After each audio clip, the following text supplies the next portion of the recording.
Hello learners, and welcome back to the Literacy Lounge. I'm Mr. Amato, and today we're talking symbolism.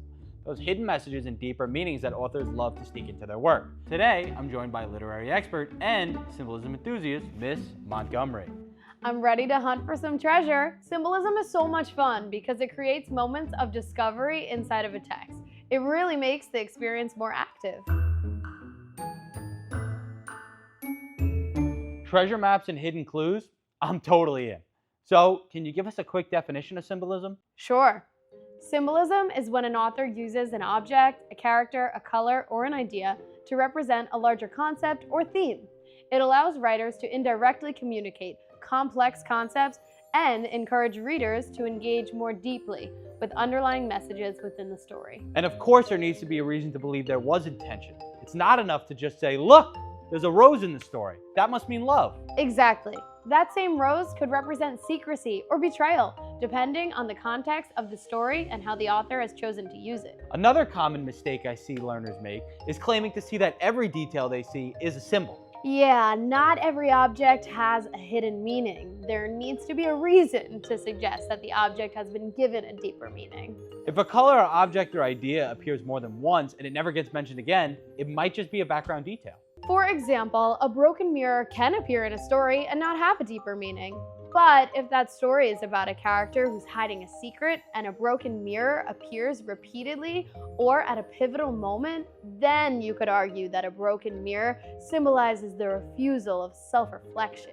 So if it gets repeated or highlighted by the narrator or tied to a character's emotions, that's a cue to look deeper. Exactly.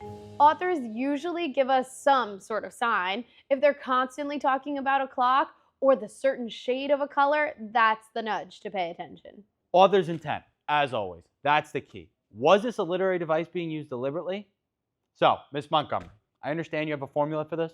That's right. O plus C equals M. Look, when I took this job, I was promised that there would be no math.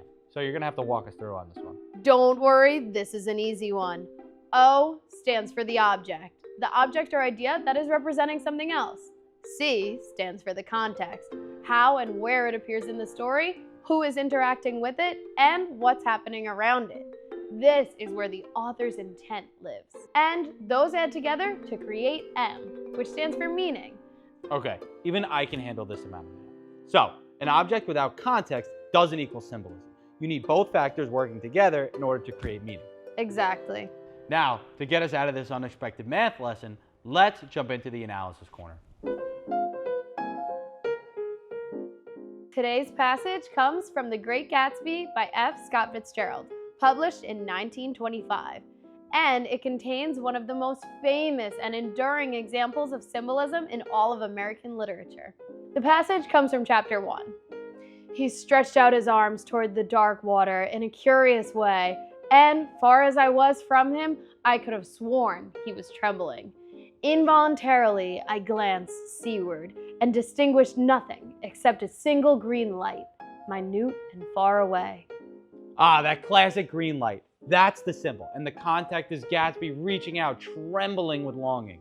Yes, and it's across the bay. There's literally a body of water separating him from this object of desire. Plus, the symbol pops up again throughout the novel. And that means our equation equals meaning. The green light at the end of the dock serves as a symbol for Gatsby's unattainable hopes and dreams. Yes, and we can even consider a little bit deeper. Why a green light? Oh, that's a good one actually, because green is often related to jealousy, which contributes to a sense of longing or desire.